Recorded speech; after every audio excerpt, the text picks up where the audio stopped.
Stay a while and listen.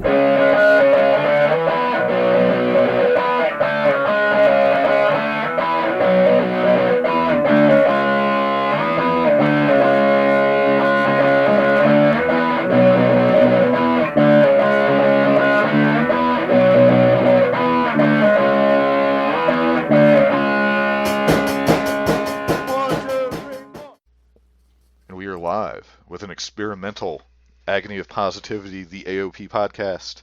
I am Ross. And I am Saul. Today, we are doing, in case audio is off or something just doesn't seem right, normally we do this live, we're in the same room. We're actually doing it over the internet today.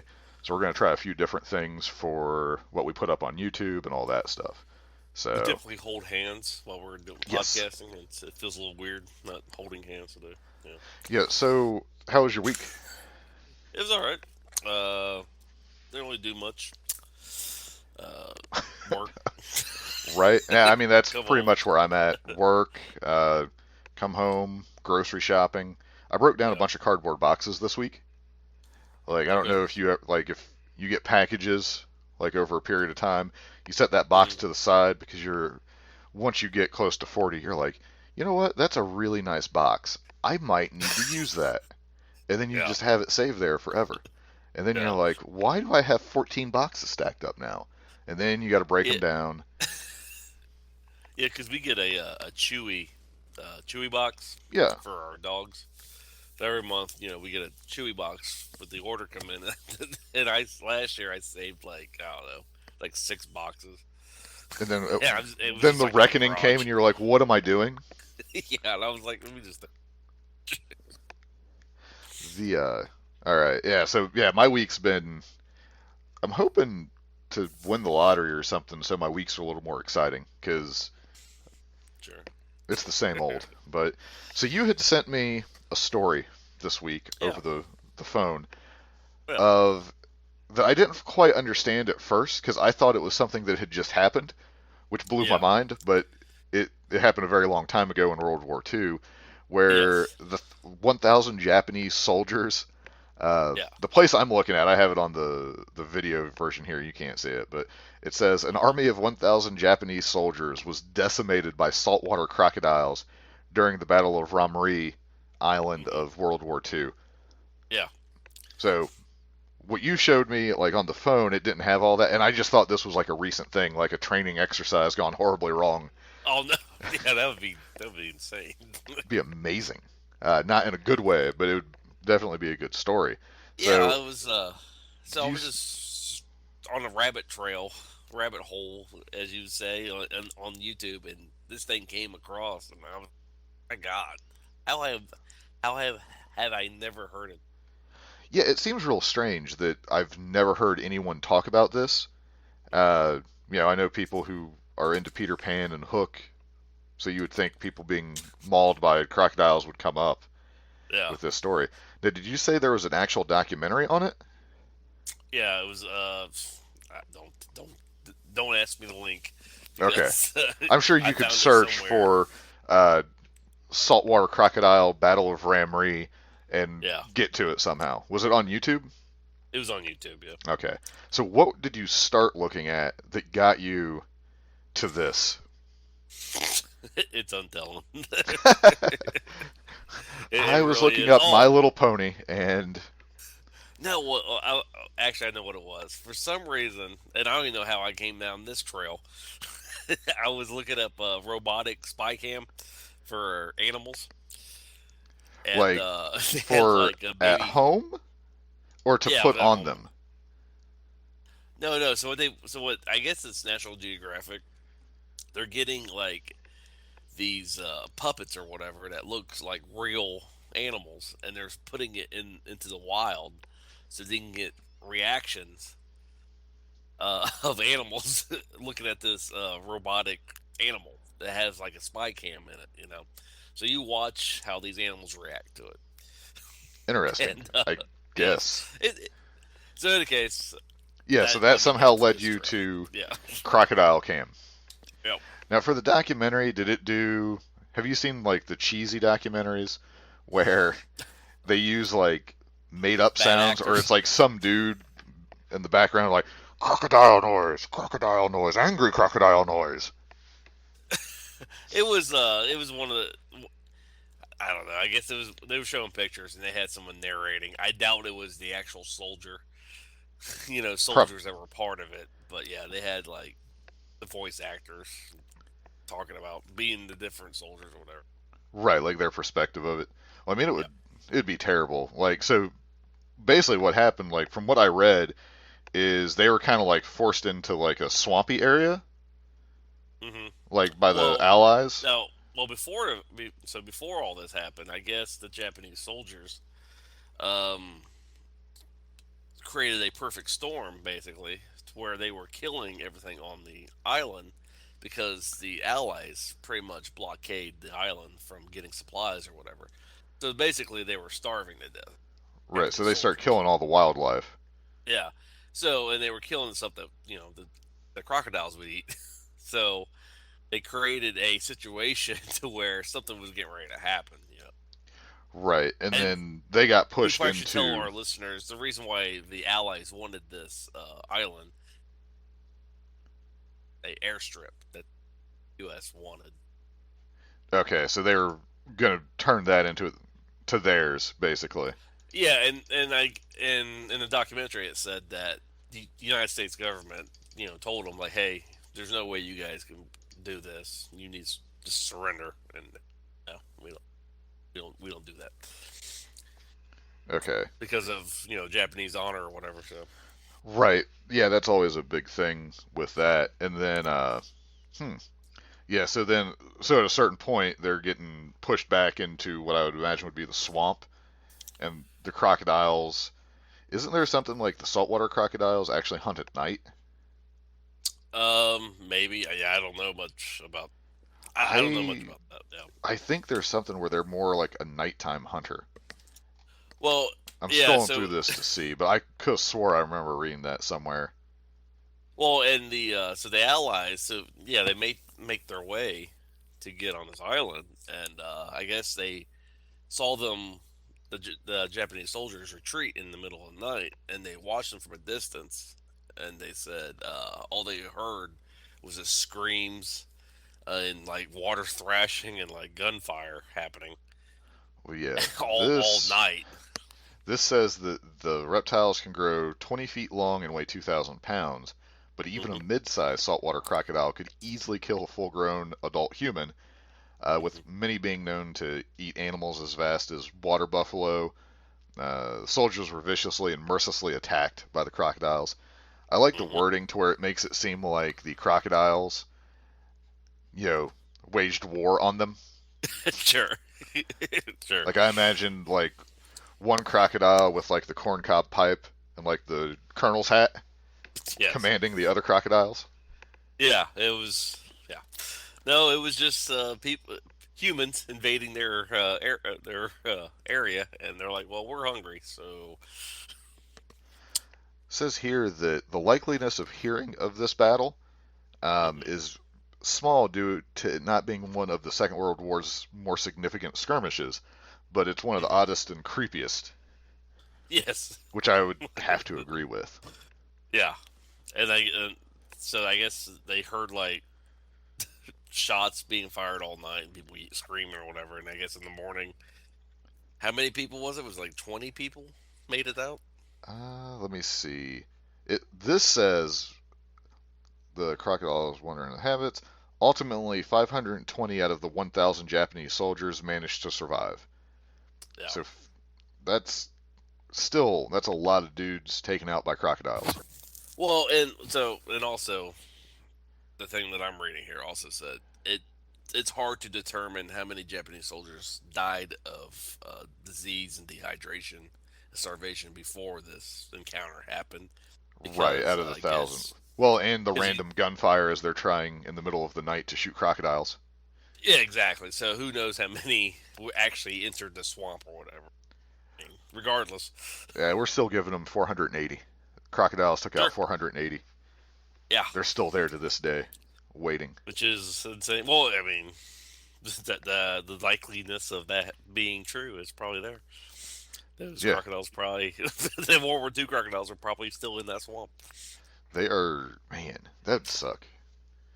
I don't like the Yeah. idea of drowning or being eaten, let alone a crocodile, which I imagine they use similar, where if you're in the water, they're going to do like the death roll or drag you under kind of thing.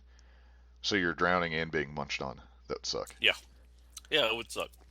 But anyway, I just thought that was interesting. Yeah, that's really Because I've never heard weird. about it. I was like, we need to talk about this. Yeah, no, I never knew anything of it. So, all right. So let's go from wrestling with crocodiles to actual wrestling. Yes. Yeah. I don't have the bumper right now. Oh, wait. Oh, I don't know what the hell's going on here, folks. Looks like he's just wearing blue heel pads. This is a revolution. That was it right there. Did you hear it? It's like it was put in after the fact. Um, Amazing. yes, what technology can do. So we got AEW Dynamite from the 5th. So I got my own little notes here on my phone, but I'm going to leave the web page up here for the sake of the video thing we're trying out. So before we even go like the play-by-play to it, kinda, what was your overall opinion on this episode? I thought it was good. Good. Okay. I like that you're very middle of the road with the show. You're like, it was pretty good. It was okay. I mean, I don't think it was like the greatest. Right. They've had a couple that were real good. This one definitely had some high spots to it. Taking on the NWO, right moments going on, but I mean, it was all right. What about David Flair with his rubber crowbar? Moments like that. Oh yeah. The ring bell was about like that. We'll get to that.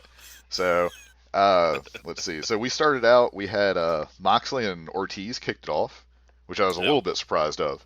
But match-wise, I mean, that was pretty normal, like what I expected out of the match. I thought Ortiz looked good in it. Man, the AEW's page actually goes into pretty good detail on it. I've never used that before. But either way, so Moxley wins. Was there anything during the match that stuck out to you other than Moxley's upgraded eye patch? Oh yeah, I was getting ready to say that. He's becoming more and more like Solid Snake there. I think what needs to happen though, because he's still having to adjust it. Remember the pirate that fought Bret Hart, Jean Pierre, or whatever it was in WWF? He needs to just go full Pierre and get the full like head wrap eye patch, so it stops moving around. I think that's going to be his final form for this whole thing. It's when we get to Revolution, he's just going to look full on that. Well, I think it's funny that he is like really committed with this because he like in Japan, he's wearing it. He's wearing it in interviews. He's he's probably enjoying it.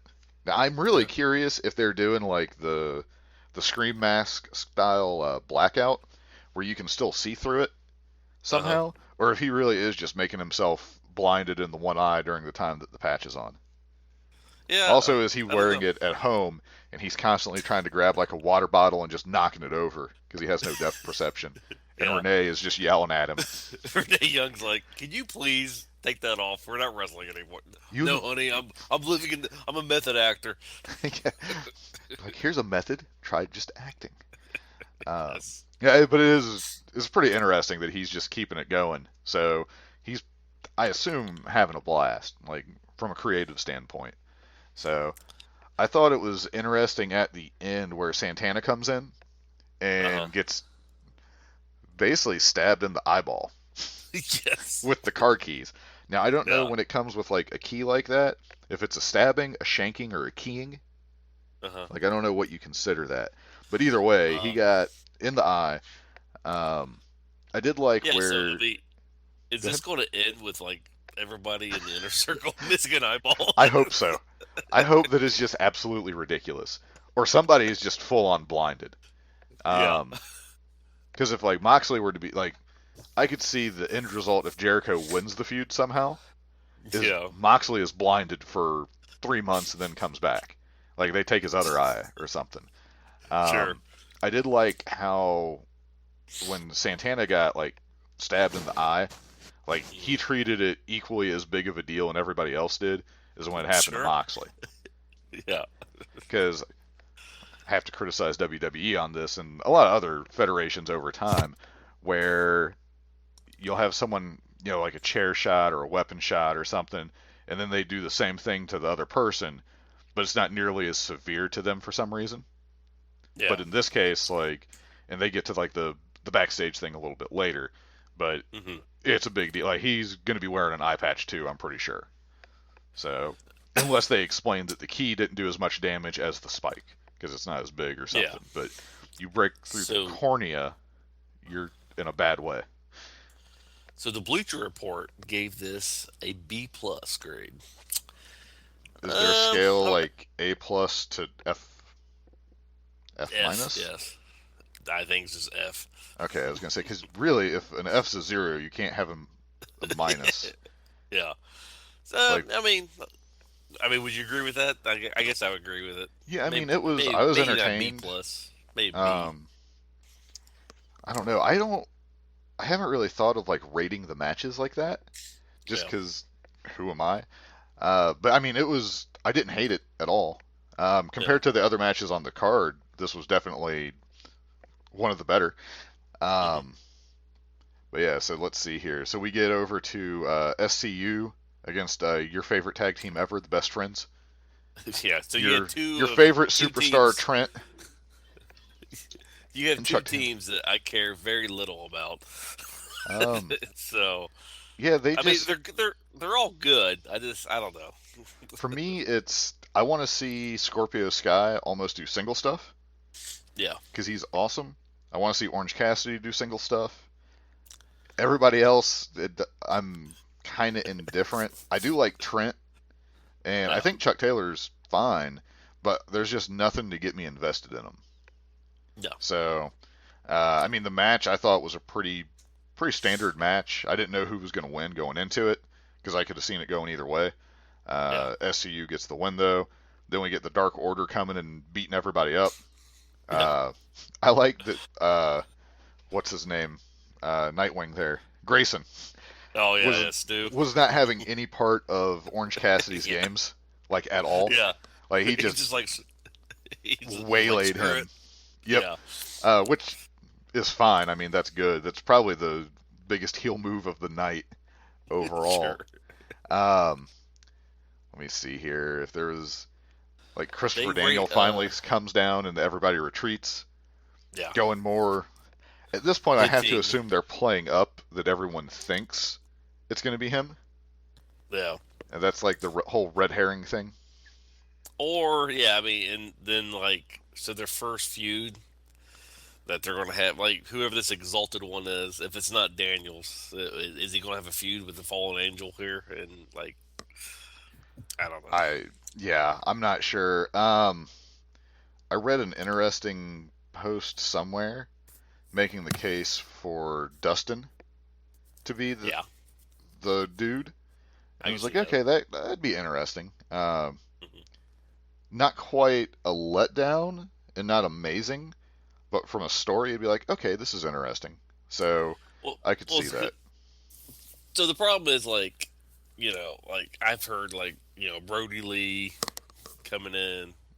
Luke Harper, if you're not invested into, searching out wrestlers.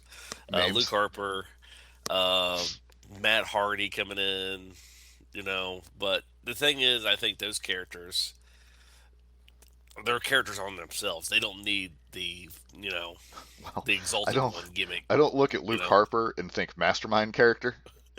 Sure. Well, and I think if Matt Hardy goes to AEW, I don't think Matt Hardy, would want the Exalted One. Maybe he fits in with it, but I don't know. I just don't see it. I don't buy Matt Hardy as the Exalted One, though. Yeah. They're going to be in a real... One, I think the reveal has taken longer than they initially anticipated due to things changing. And maybe not, though. It's hard to say with AEW. Yeah, this is true. Because they're in the long game on a lot of stuff. They prolong stuff, I think, which we've criticized in the past. I think they go a little bit too long with it. Yeah, I'm more okay with it than you are. But yeah, there's definitely they are finding out real quick what their audience's patience is going to be for stuff. Mm-hmm. But speaking of patience for things, we got Britt and the Magical Girl. Yes. So whatever for the match. The match did nothing for me. Britt wins it. But the aftermath, where they did like the curb stomp thing on the rope, and then like a lot of people were criticizing that you could tell that Audrey kind of slipped or something, which I would assume would be a blood capsule in the tooth. Sure. That's fine, whatever. WrestleMania 5, you could see Hogan blading big as day, like just laying on the ground, face up to the world. Sure. So I can handle something like that, but I thought I was entertained by that. Now, when she grabbed the ring bell and hit her in the back with the ring bell, Okay. wow, was that weak. Like, it was like she held it and just let gravity do its thing and kind of like hit her in the back. Yeah. Like, now maybe because I'm old enough that I remember like Macho Man with the ring bell on Jake the Snake, and then Steamboat or whatever, like, you know, like coming off the ropes with the ring bell for the elbow drop. Yeah. Like, I remember some violence with that. Not whatever that was. I think the issue that you and me have is we've seen the older style of wrestling. I mean, I remember Tommy Dreamer just laying into Raven with a chair. Yes. Well, yeah, where it was like, all right, lay it in, brother.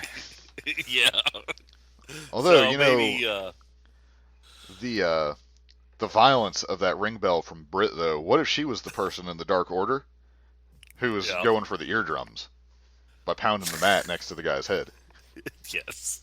It's hard to say. I did text you this. I do like her ring gear.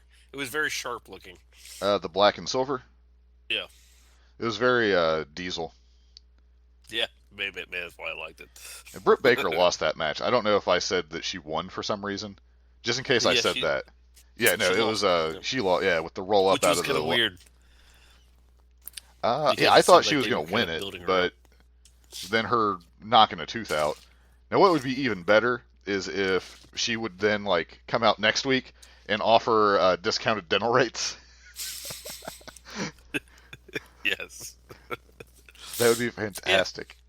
Yeah. So I mean, I think now the Bleacher Report gave this an A+. I do not think this match deserved an A+. I'm sorry. The post match I thought was real good, and I could see giving the post match by itself like a real high rating, like, you know, whatever scale you're using. But the match itself, there's still just like an intensity or a speed issue for me with her stuff, and it's hard for me to get past. As she gets, I mean, she seems real comfortable being a heel, so I think she'll put it all together. Like, I think this will work out really well for her, and it'll get to what their expectations are for her, but it's just taking a little bit of time. So, because she can work, like, she's either her speed's off or there's just like something not right, but as heel, she can be slower about stuff, and it makes sense. So I think I mean, there's a lot of smart people in AEW. She knows a guy that's pretty good at wrestling, so I'm sure that she's got resources to go to for, you know, she's still a rookie, I suppose you could say, from that just standpoint. A rookie. So next we get the 9,000 person, 100,000 moves of doom match. Yeah. Holy moly! There was a lot going on in this thing, and I didn't follow it very well. Did you think that it wouldn't be? So that's all. That the Lucha Brothers was in there. Well, so I've been playing the Shakira video game that you can get on Steam, where you can have like a 10-person battle royal or 5-on-5 crazy matches. And it felt a lot like that, where there's just stuff going on everywhere all the time. Now, it does not have... So, in that game, if you were curious, I have downloaded the out-of-order Pepsi machine, and it had a feud with Bane from Batman. Bane is Okay. currently your AEW champion in my video game. So, Nice. but he did the backbreaker to the Pepsi machine, and it is now permanently out of order. But his next challenger is Potato Chip Man. You need to check out that game, if nothing else. The create a character that people make, it's amazing. Gotcha. Like, there's some of the stuff I can't even explain to you. But let me see. So I guess really everything escalates. Like, Paige has like the knee injury flares up on him, and then that comes to the end where Paige is in. He was going to tag Kenny. Kenny gets taken out. The Bucks come up on the apron. He's so hurt that he can't even make a step. And then he gets just pummeled. And then the Young Bucks get mad at him for not tagging, even though he was in pain. That's how I saw it. Yeah. Now here on the official, it says Paige refused to tag in, said Excalibur. Well, I think that he was in a lot of pain, and that one more step was just too much. Yeah, so Let's not mind that he turned around and ran the other direction, but... So the fans are clearly behind Hangman, just because his gimmick is getting over. Yeah, I just don't see you turning him heel. I just or the fans would be like, well, you can turn him heel. I'm still going to cheer him. So no, they're definitely at that point. Now, I do think, and that came up later. Well, we can just talk about that, where Paige basically has some like Undertaker magic, where he's able to materialize a pitcher of beer out of nowhere. Yes. But it looked like Kenny almost took his side a little bit. Mm-hmm. So I wonder if he's going to go and stay with Paige, and then the Bucks turn. Like, I don't know. I really don't know what they're going to do. But I am invested in it for sure. Like, I want to see. Yeah. I want to see what's next. There's enough going on with it and enough intrigue that I think it's real good. So. Agreed. And then we got when Pac talks, I always think of I can't remember his name now. The dude in Lost, the guy who was like in the cockpit that was always calling everybody brother. Okay. Someone knows who I'm talking about, but I think of him as that. But so he's like feigning that he's going to attack Rio. Yeah. But Kenny thinks he is, so he gives him his match. And then he was like, I'm not a beast, but she is. There was a long enough pause there where I was like, what? Like, it didn't... And then Nyla came through the curtain, but it was long enough that I was like, is he saying that Rio's a beast? Like, is he just insulting her for... to be a jerk? And then, like, she came out and powerbombed her onto a table, not through it. She did not I was reminded... Well, she's like 90 pounds, so I mean, it's going to take... Do you remember when Sasha Banks was in the Hell in a Cell table match thing, and they threw her into the table in the corner, and she just bounced off it? Yes. And it was like, oh, I bet that hurt. That's kind of what I felt here. Yeah. So Nyla's kind of growing on me. There's that one week there. She got a ton of criticism, and I don't know why. But she's being a heel. I don't understand what people want. I mean, right? Like I don't think I've seen her do anything like super unsafe or anything. Yeah. I know that and I think that's rightfully so. Like, people will get a lot of criticism if they come across as unsafe, but no idea. So we go on to Sabian against Joey Janela again. That match, by the way, on the Bleacher Report, an A. Yep.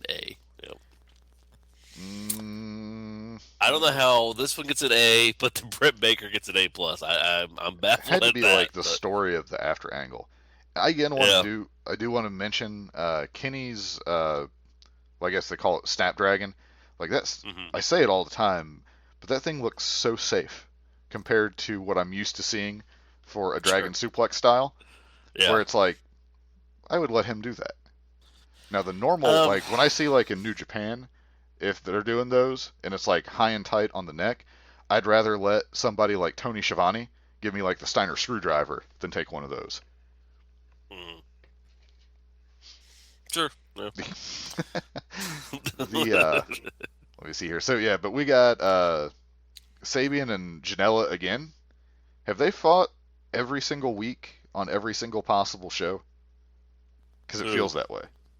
Yeah, I mean... I know that's not true, but it just seems like they fought so much that I don't understand where it's going.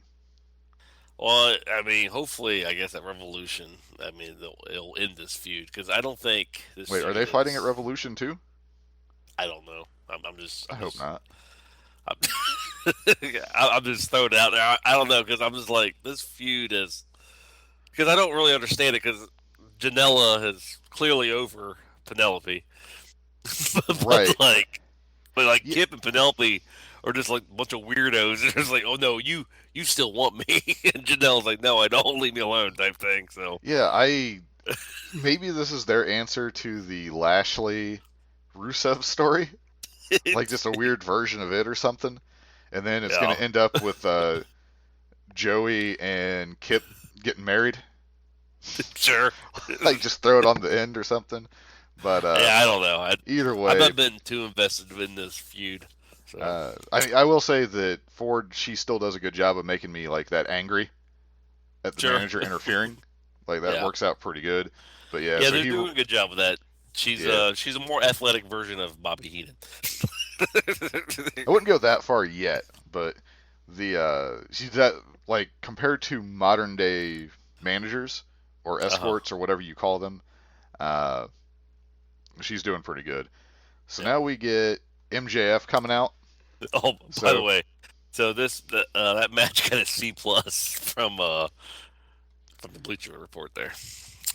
I don't understand their rating system. Yes. Unless they have different people rating it, or they're just doing whatever. Well, the analysis of it was like this was a high quality match that have benefited both characters. So, sure, I guess. Yeah. I don't know. I don't know. So we get to, I mean, you'd have to assume that this is considered the main event for the evening. Which is the weird. 10 lashes. Right. Yes. So what I have like on my little notes that I have that I was like just going over stuff. Let me see here. Somewhere. Oh, we missed where they had Jericho and everybody in the back, I think, talking about how horrible it was that he hit Santana in the eye. Like, what kind of monster does that? So I thought that was good. Where and all of them are on board with it. So that's fine. But yeah, we got this thing. So the one thing I typed out here is that if this was like the WWE, this segment would not work. Could you imagine? And right now it might be a little bit better. But imagine if they did this with Roman a year ago. Yeah. How quick the crowd would have been like, they would have been calling Roman a woman's body part, basically, chanting wise, for selling any of the lashes. So it would be real hard to get this to work the way it should. So I think that shows that the AEW crowds are there to have a good time, and they're willing to go with stuff if it's reasonable, which is a good sign. So you didn't like this? No, I thought it was good. But I'm just saying, like, the crowd made this.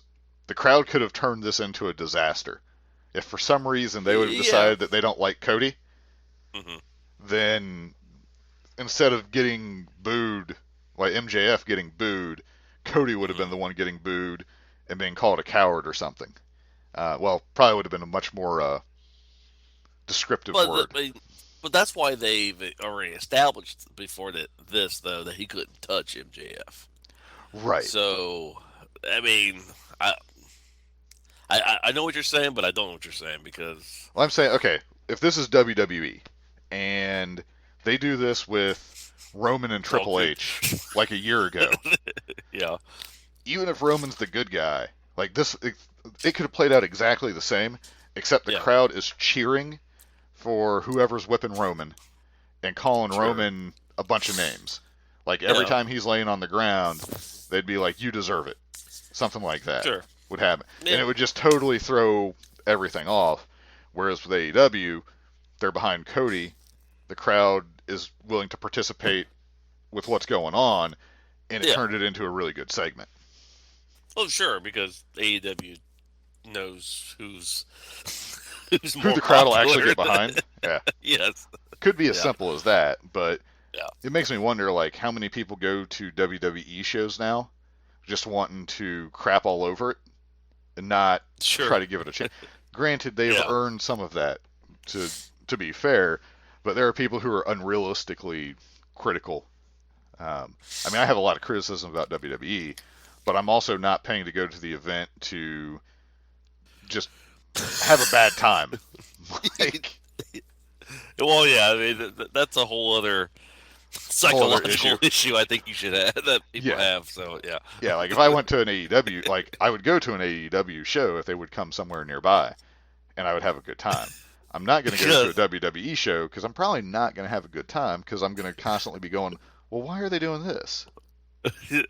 Because what kind of person goes to an event like, oh, yeah, I'm really going to hate this, and I'm going to let people know that I hate this? The whole reason I'm going is to hate it. It's just a weird concept to me.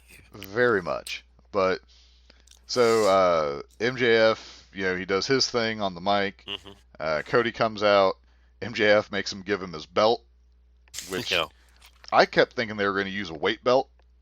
I don't know why. Yeah, I thought they was going to do that too. One of the pictures I saw, they had an actual whip. And I was like, are they going to try using a whip?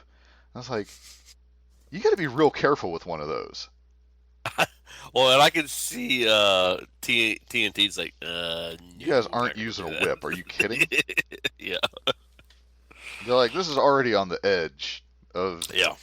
decency, the way you guys have promoted it. But Yeah. yeah, you're not using a whip. They get the dude from the Singapore guy with the cane where he did the graffiti. Yeah. Can't Yeah, remember exactly. that guy's name. But let's see here. So Making him I'm give him assuming- his belt was just a nice little touch to it, I think. Yeah. So I guess so as he's whipping them, people start coming out slowly for some reason. Yeah, like That all the part I bad thought guys was- come out to be happy. The good guys come out, and Yeah. like it's just going back like obvious overselling to the whipping, I would say, based on having just seen the Fiend and Daniel Bryan in a strap match. But Yeah. Oh, Like- and it was funny because I was thinking about that too. I was like, yeah, this. I guess they're like, oh yeah, Daniel Bryan's. I'm going to show you how it's Now- done. Yeah. the fact that he had some of those, like you could see the welts from the pictures the day after, where it's like, oh man, those were really Oh. high on the neck. That probably really did hurt. I'm sure Cody was like, I want you to lay it into me. Oh yeah, there's no way that he didn't. Like Yeah. you had to. Mhm. So yeah, so like the Young Bucks come out, Dustin comes out, Brandy comes out at the end. Hopefully so I ending guess- the Nightmare Collective. Well, because did you watch AEW Dark? No. So AEW Dark, I don't know their names. the bald person that Mel. shaved her head, Mel, yeah, and then the other weird bald guy. I don't know his name at all. Luther. Yeah, they turned on Awesome Awesome Kong. I saw a Yeah. clip of that, but I wasn't sure if that's what was going on. So Well, yeah, in so real hopefully life- they've ended. Well, in real life, Awesome Kong is going back to film season 4 of Okay. Glow. Yeah. So, So they- she's going to be gone for a while. So they're thinking that the Nightmare Collective is pretty much over with because no one really liked it anyway. So It started out with okay, let's see what happens, and went to, I believe the one week I called it the Nap Time Collective because it put me to sleep. well, when they interrupted that title match, everyone's like, okay, this is dumb. Right. Yeah, that was like I was like, okay, we'll see where this goes. You ruined a good match. Yep. And it wasn't like, oh, you're bad guys, you ruined a good match. It was like, we really don't like you now. It's Sure. time for you guys to go away. Well, and I'll give it to AEW if the Nightmare Collective is over with. Mhm. It seems like they do listen to their fans. Like, okay, the fans are not getting behind this at all, so let's. Well, it wasn't even that. Like, it just didn't. It didn't work. Like, there was something missing. I don't know what it was. It had like a period where it was like, okay, let's see where this is going. But I think that was a case of they drug their feet with it a little bit. And then when they brought out Luther, it was like, what? Well, and also I think it might have actually had a chance, but you already have a cult like group already with the Dark Order. So why do you need two cult like? You know what I'm saying? Yeah, no. I I'd think say that's fair. I think that's the other reason why everyone's like, hey, I can sort of get behind another failed, cult thing that you guys are trying to build. I'm not going to get behind two of them, Right. Well, yeah. I mean, there's better things for everybody involved in that to do too. So I'm sure they'll figure it out. But at least they appear to be moving away from it, or going to retool it a little bit, maybe. Yeah. But yeah, so what do you think about? Because most of the hits were, yeah, I mean, I would not want you to hit me in the back with a belt as hard as you could. Like, that doesn't sound like a good time. So I mean, they definitely would hurt. But what about the one that Wardlow gave him? Yeah, the one the one that Wardlow gave him looked like it would. Really it looked hurt? like it would. Because I mean, he stepped into it. There. They should have let him do two of them, I think. Well, one that the final one, right chest. across the chest. Yeah, that one. I think that would hurt the most. Yeah, well, that one looked like, because people were like, oh, it was right across the dream tattoo, and I don't know if that was intentional, but like Cody turned around and he was like mid swing already. Like, if that was just like a happy accident, like I'd have to watch it back to see if it looked super planned. But it looks like he was just like, crap, he made it to 10. I'm just swinging and getting it in and getting out of here. Sure. But MJF definitely looked upset that he did not break Cody. Break Cody. Yep. So is next week the cage match?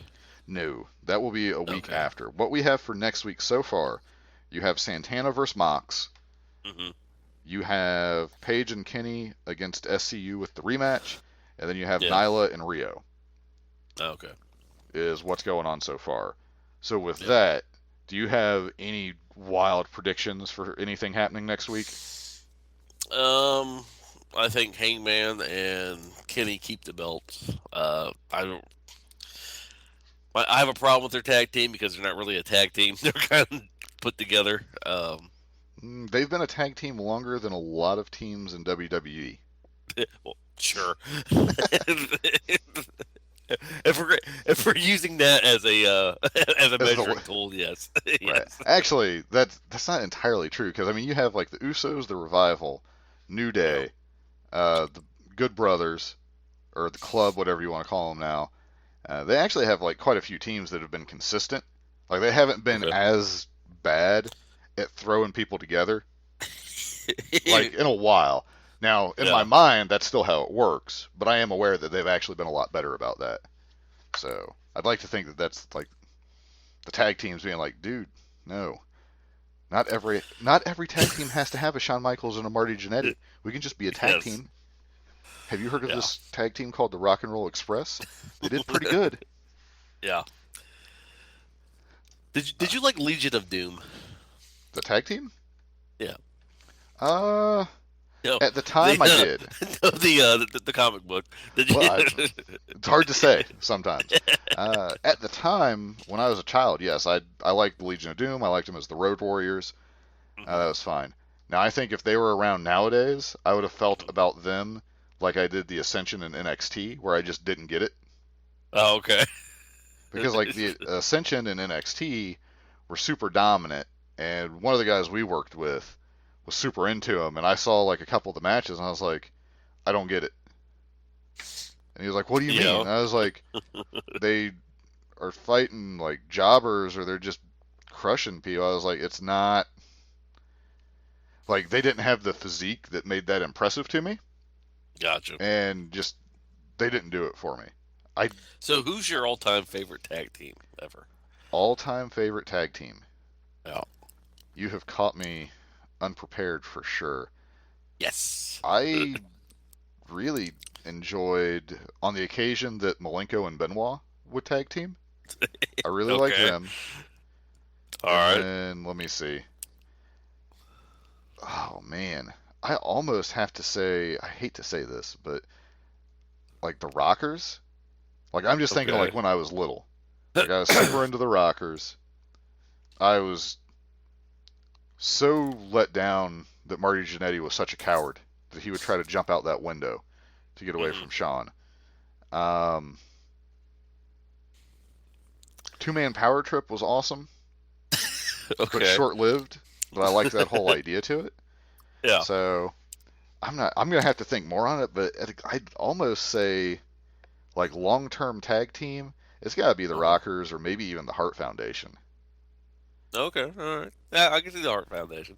See, now looking back at when I was growing up, I liked the Outsiders. Okay. Rewatching the Outsiders, Scott Hall was the one that did all the work. Yes, absolutely. Yeah. Well, that's how because I would bet you if I went back when the Brainbusters in WWE with Arn, I would bet if I watched a bunch of old stuff, they would probably be one of my favorite teams. Just because they were I know they were good at what they did, and I have a different mindset nowadays. Because there was a brief period where I was super into the Ultimate Warrior. Okay. Well, Ultimate Warrior didn't do anything. Sure. Yeah. So. And I can't remember. I'll have to go back and watch them. But I think I liked the Smoking Guns, but I don't know if they did anything cool. So, no, they didn't. I cannot believe of all the teams you could possibly name that the Smoking Guns would be one of them. I don't know. Maybe because there's cowboys. I don't know. There's something about it that I liked, I guess. I challenge you to go back and watch. Okay, maybe it was their awesome mustaches. Smoking Guns, or the New Age Outlaws. Who are you choosing? I would never watch wrestling again. I could not, for the life of me. I never got the New Age Outlaws. I was all for DX, but Road Dogg, at that time, I was super big on wrestling ability. Yeah. So, Malenko, Benoit, cruiserweights, a lot of that stuff. Road Dogg, he simulated banging a dude doggy style and did a pump handle slam. And he did the robot kind of jive thing into a punch. Do you remember any of his other moves? No. You know why? Because that was it. If you play No Mercy as Road Dogg, that's your only options. You do that punch and you do the doggy style pump handle slam. That's it. He doesn't even fall down. He just stands there. And I also remember that the New Age Outlaws, because somehow they got included with DX, and I remember that Shawn Michaels and Triple H, the original, the cool DX, not the lame version that WWE redid, the cool DX, the New Age Outlaws were just basically just hitmen or just pawns that Shawn and Triple H used just basically to hurt people, and yeah, it definitely started that way, and then they worked on building them because they had Cactus and Chainsaw Charlie or Terry Funk, whatever you want to call him. They did it that way.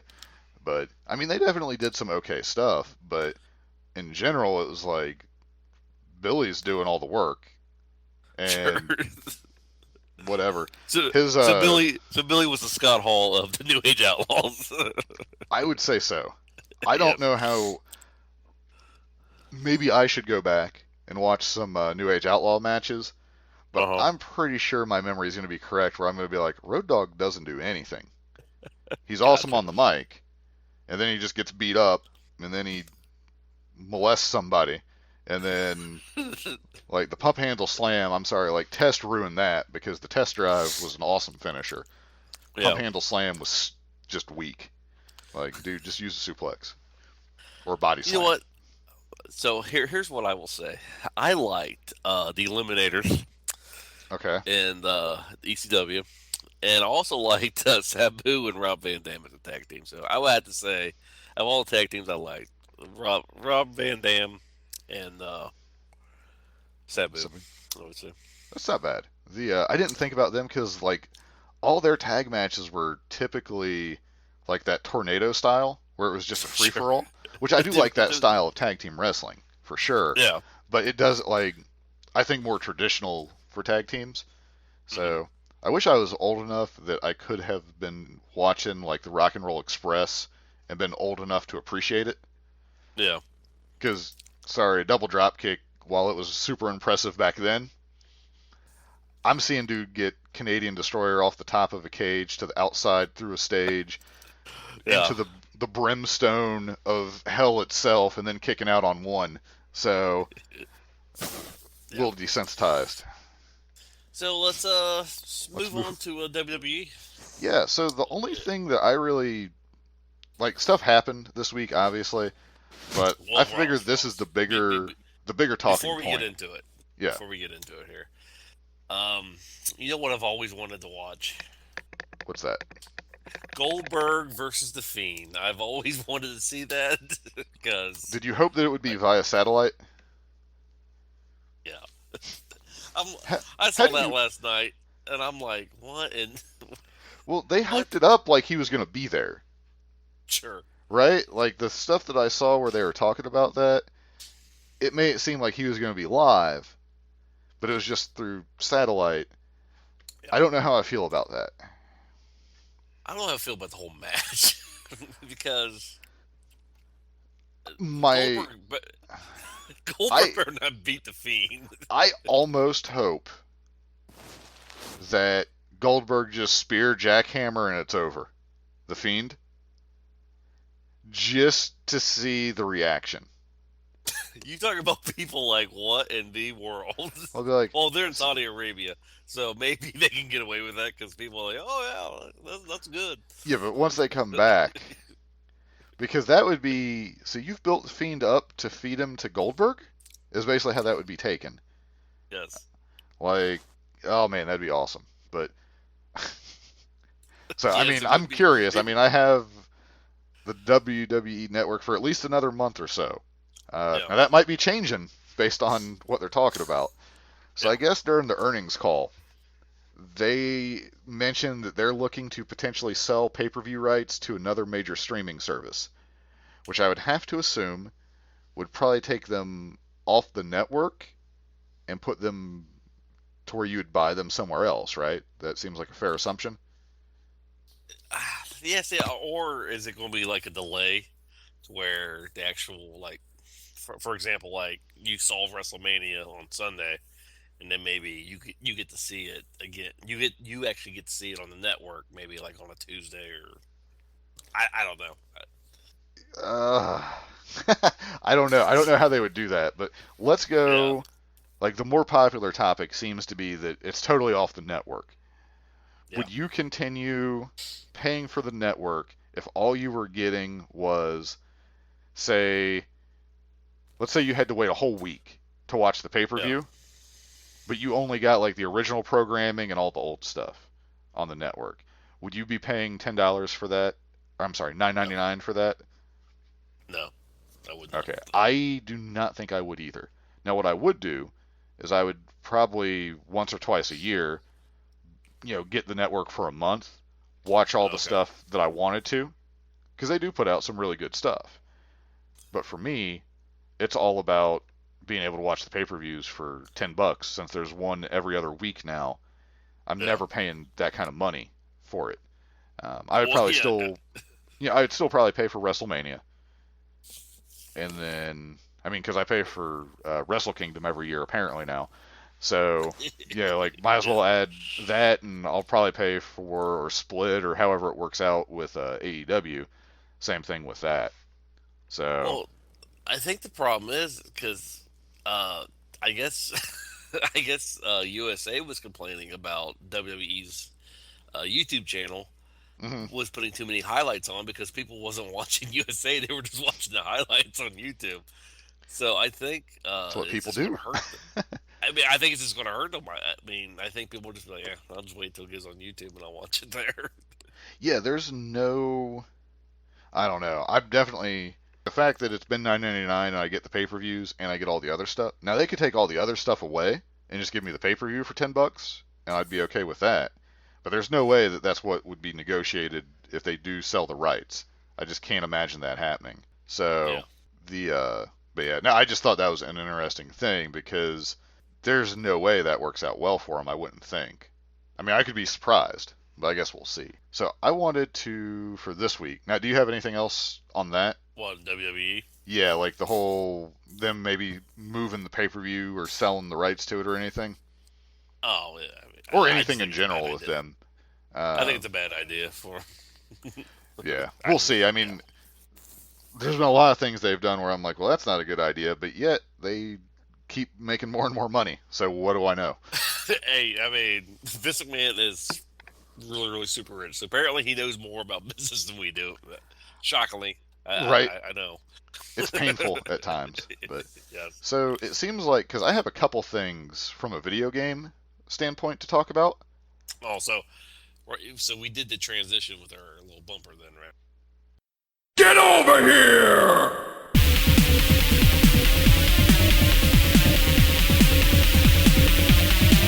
Time's up. Let's do this. Oh yeah, that totally happened right now. Yes. So I have a complaint to make about video games. Okay. All right. So, did you play Fable on Xbox when it came out all those years ago? How'd you like that game? It was all right. See, now it wasn't as good as they promised. So, for the younger people, Fable, you can get like Fable Anniversary, which that's where my grievance lies, on Steam now. And mostly the same game. There's the extra stuff. So before Fable came out, they had pitched it. They wanted the trees to grow. Like, they were really ambitious. They could probably do what they wanted on the Xbox. They might be able to do it nowadays. But they're a little over ambitious in what they were thinking for. But I still thought it was a really fun game.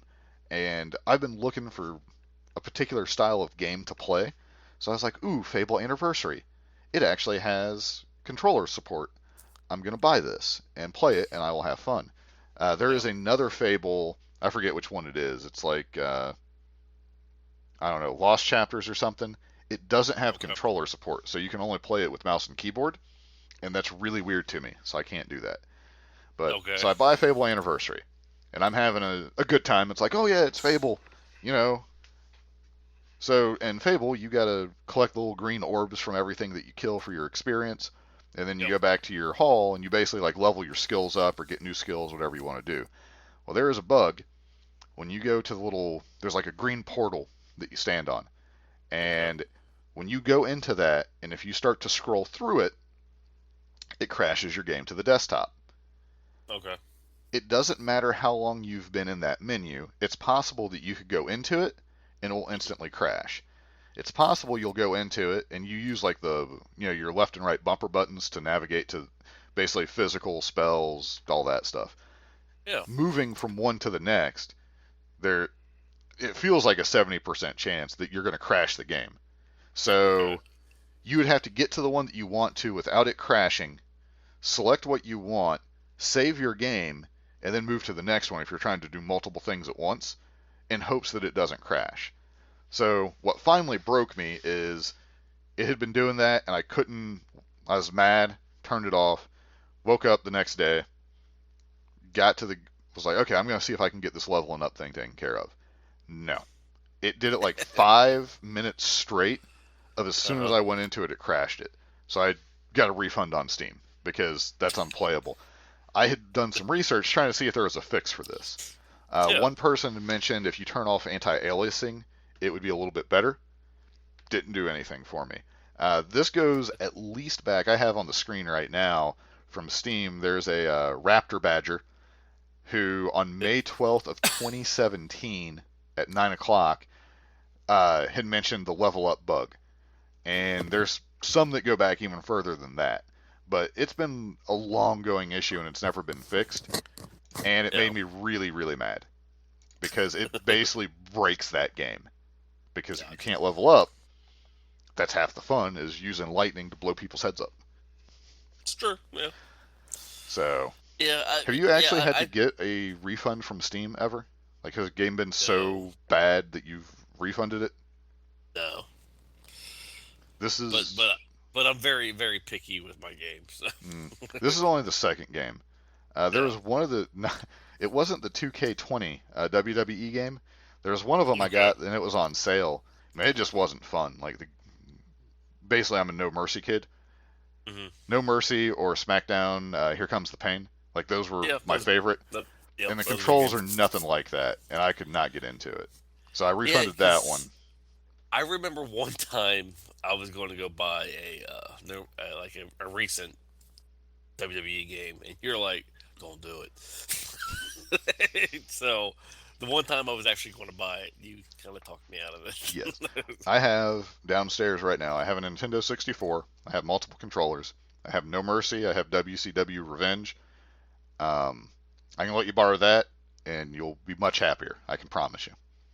We need to we need to find a way to record that. Yeah, put that on YouTube. You and me destroying the AI. Yes. No mercy. With the ladder through the announce table. That was my favorite thing to do. Yep. So I sent you a link for this, and I don't think it's your style of game at all, but I just found out about it. It's a game called Darksburg, and the maker of it is, I believe, Shio Games. Let me find it here. This is fantastic.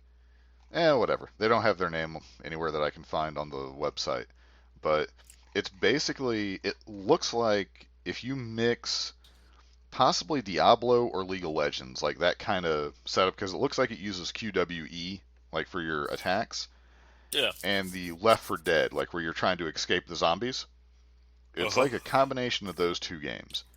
And you have like 4 different classes, so you have like your healer, your assassin, your tank, your support character. Which the nun, I think, is the coolest looking character off the splash art. Where she's got like kind of metal that comes down over her eyes, and she's got like this big wooden cross that glows. There's a guy in the front that is, I guess he'd be your healer. It's weird. I was watching like gameplay of this, and you collect mushrooms like throughout the map, and then you give people soup to heal them, which I thought was really funny. That like, hold on, I'm collecting the mushroom soup. Here you go. Yeah. But yeah, so it looks like it's going to be. Go ahead. I mean, so I'm looking at it. I mean, it looks interesting.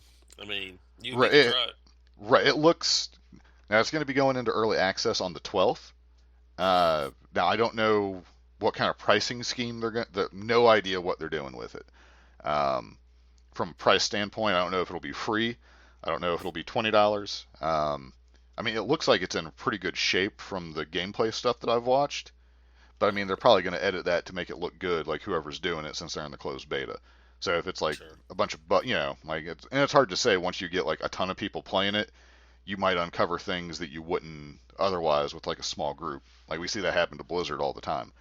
But yeah, so you'll be like, it's 4 players. Now I would assume there'd be matchmaking. I don't know if you actually have to know people to match up with them or how they'll do that. But it's basically 4 people, and you're trying to get through like a level where there's like zombie hordes coming to you. So there's like an objective. There's a part where you got to like just run through a horde of zombies to get to a monastery. Is one of the things I've seen. It looks like they're going to do a PvP version where, like, when you're going through like the normal mode, there's 4 different, I guess they're elites basically, or revenants or whatever they want to call them, and they're like the super bad guys. And on the PvP, you're able to control one of those. And I think they're still fairly weak compared to like your hero characters, because it looks like they have a pretty quick respawn time. but you get to play as that and try to basically mess up the good guy team. So, Gotcha. no idea what they're doing as far as like game progression. I would assume you unlock skills and ability like the higher level you get the characters. Mhm. But yeah, so available on the 12th. So I don't know, like if you, it's Darksburg.com, and there's a bunch of stuff on there, but it looks cool enough that I'm probably going to get it just to try it out, and I hope Yeah. that it's what I want, because it's kind of that, a little bit of that Diablo style with a little bit of different progression style where you're PvE dungeon running kind of, Yeah. so could be something good. I don't know. So Well, yeah. I mean, so you have like two teams, I guess. right, The yeah, survivors it seems like and the the base version or the revenants. main part is just you against the environment, like Yeah, as teams of four. So we'll have to see. yeah. So like you said, you're the nun, werewolf, the crossbow. Rose, I guess. yeah, and she has a chipmunk companion. Yeah, I see that. And then That if you watch like Viking guy. the Viking guy is the super guy. That weapon he's holding is actually a giant ladle. I see that now. Yes. So if doesn't like they seem like fun characters. I didn't see much of people playing the PvP version where you control like the bad guys. So I Okay. don't know. Well, now maybe you can play them. Maybe you get to choose which one you want, the revenants or Yeah, the it's survivors. basically like if you're playing the PvP, you can be the revenants, and then Yeah. you're basically just trying to mess up the good guys. But I haven't seen much gameplay on how that works, so I can't speak Gotcha. to it.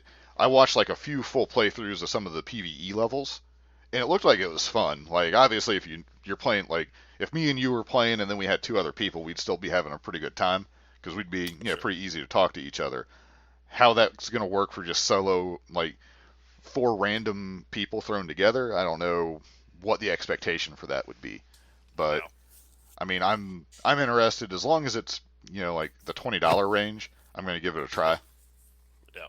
Now, if it comes Agreed. out and it's like $59.99, be We're gonna wait till December when Steam has their sales. I don't know if I'm paying $60 for an early access that I'm Yeah. like I don't know. Like everyone regards the publisher for this, like the company, like they seem Yeah. to have like pretty highly rated games to where people are willing to play their games based off their name at this point. So they haven't messed up too bad.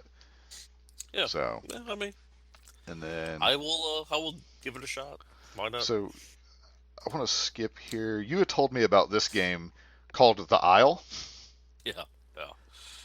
So, how did you even find out about this thing? Again, I was I was exploring the YouTubes there, and Mm, somebody was playing it. I think it's the guy who pretends he's Vegeta playing video games. yeah, the Sand Plays from Yeah, DBZ so Abridged. I think I want to say I saw him playing it, and he's like, "I'm a dinosaur," and he's like running around, and yeah. So the whole premise of the game is like you start off as a little baby dinosaur. Now you may not like this game because Conan had some like dark. When it came nighttime, it was night. You know, this Right. game when it gets dark, you're hearing like people. You're hearing like dinosaurs in the background growling and roaring. Can I be a Uh, dinosaur with night vision?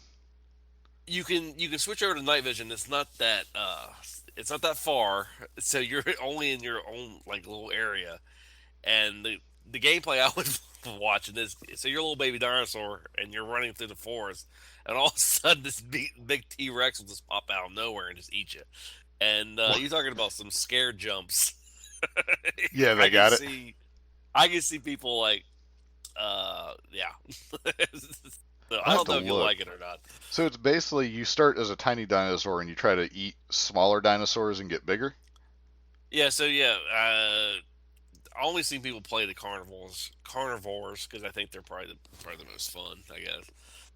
But yeah, they're just eating everything to try to get as bigger as try to get big, and it gets to the point where the cream dinosaur, I guess. But when you die, you die. Yeah, it's over. Like, so it's a It's hardcore over. character.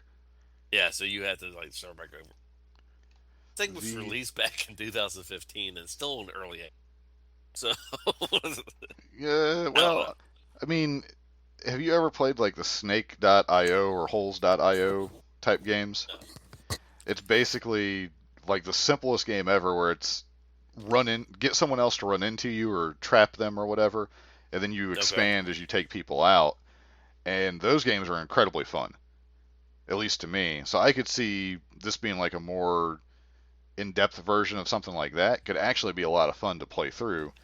And Sure. it's basically how long can you last, it sounds like, which you can just hop in, play a couple games, enjoy yourself, and then move on. Gotcha. I So mean, I could see that. Do they have the uh, kids from Jurassic Park running around? Because I see this Jeep no, on their website. yeah, that's another thing because the videos I've watched, you'll run across these towns that are not finished whatsoever. They're Hmm. like just grade buildings, basically. That you can tell the creator hasn't really did too much to it.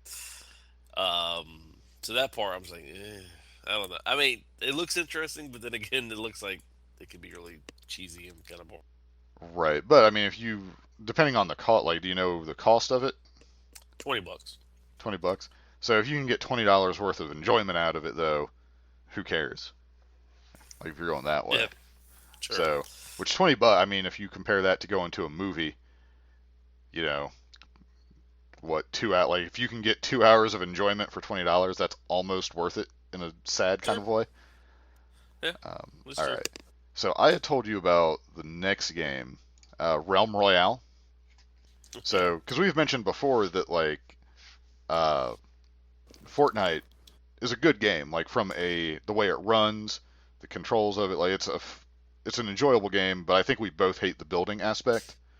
yeah, So Realm Royale. Now I'm way late to the party on this because it's been out for a while. Free to play, uh, but it's kind of like that Fortnite style, but without the building that I've seen. gotcha. And it actually has like different classes. And like I've only played a few games so far as like a mage, but you can get like different abilities, different movement abilities. You have a mount that you can ride around in. I see You that can, now. when you get weapons that you don't want, you can disenchant them, and then you basically find this giant anvil, and you can build like a really powerful weapon. Gotcha. So Okay. if you at all like the battle royal style, and you kind of like what Fortnite does, but you either don't like the building or you're just not good at it, which is my fault.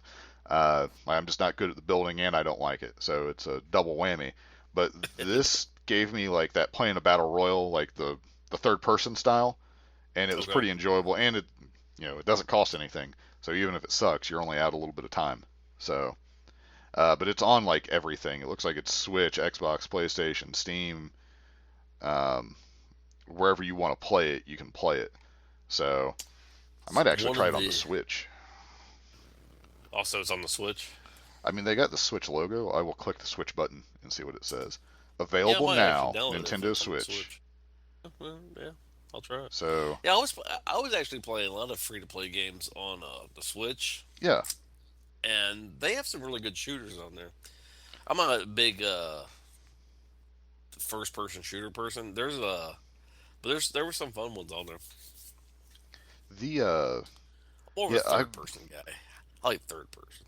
yeah, third person's bad. From a competitive standpoint, I know that third person's bad because you can do some real cheesy stuff with the way you third person people around corners and stuff like that.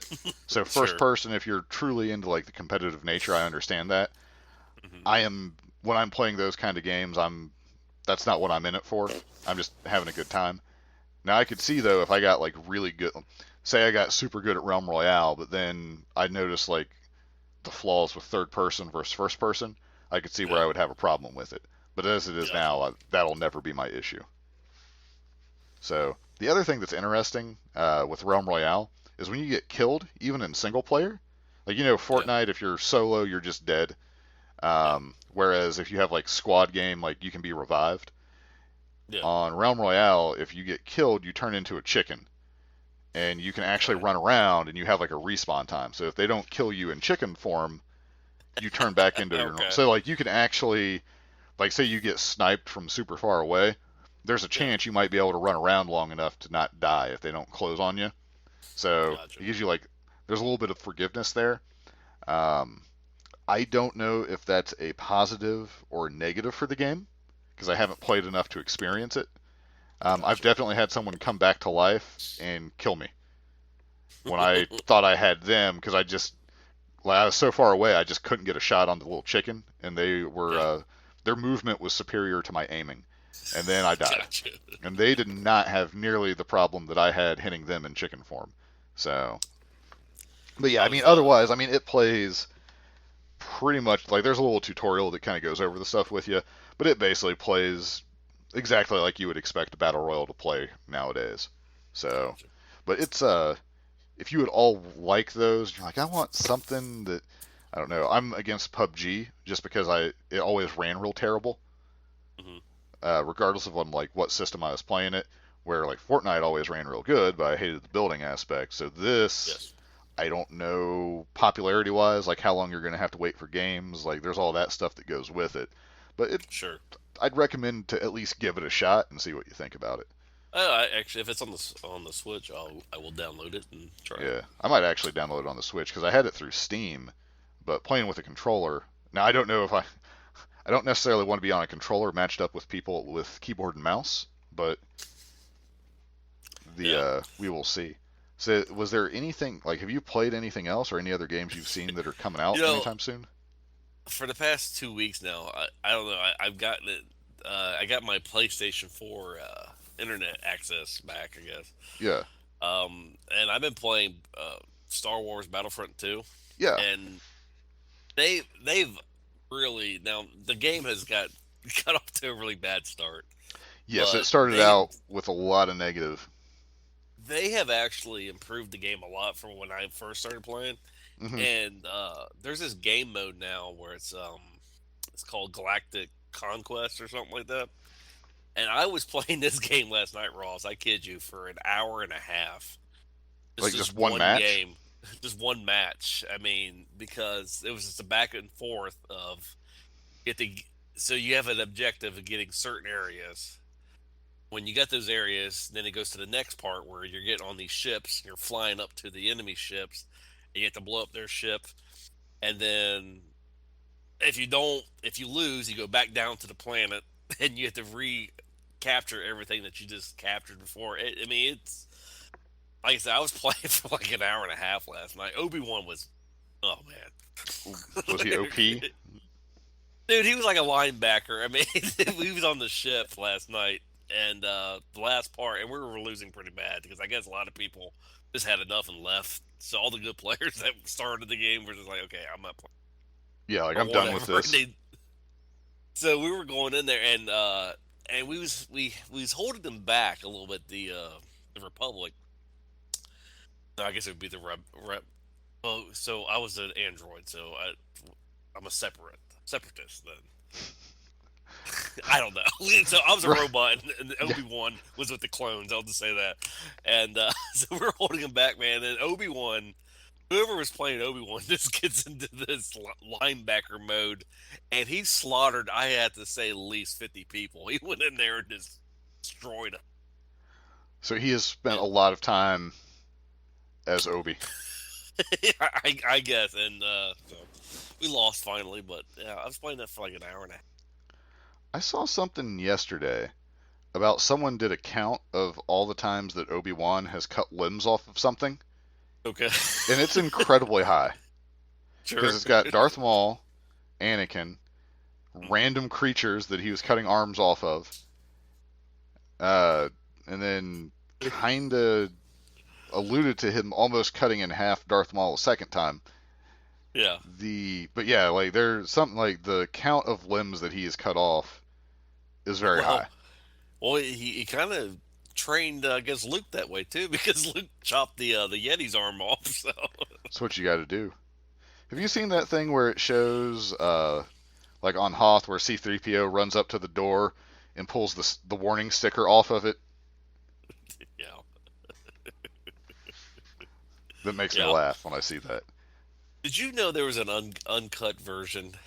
I guess I guess Lucas just thought it was stupid to put in there, but I guess during the Battle of Hoth, there was going to be Yetis like attacking the Just place like while the Empire was coming in to invade.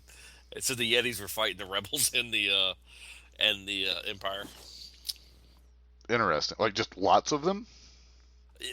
There's deleted uh, film where I guess these Yetis are just destroying like uh, stormtroopers and everything, and they're attacking like Han and Leia. Yeah, they didn't put it in there because I guess Lucas said it just didn't fit, and it just a lot of stuff was going on, so he took it out. But yeah, there was going to be a whole battle with these Yetis in there.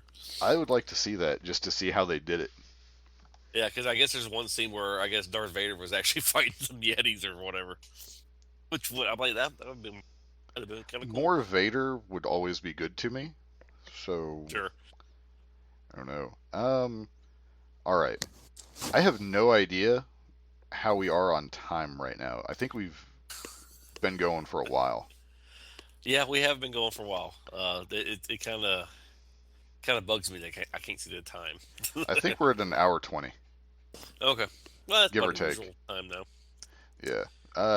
'Cause I didn't really watch anything this week as far as like normal TV shows and stuff. Yeah, But I just didn't have time. It's sad. I don't like being old. Yeah, you are definitely getting old.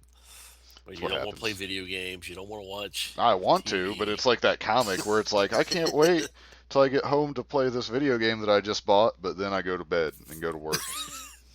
Sure.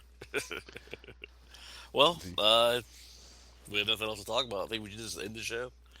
All right, then we will end. I will put random noises right after this, or like right in between this, and then we'll be ended here. So You here we guys go. have a great week.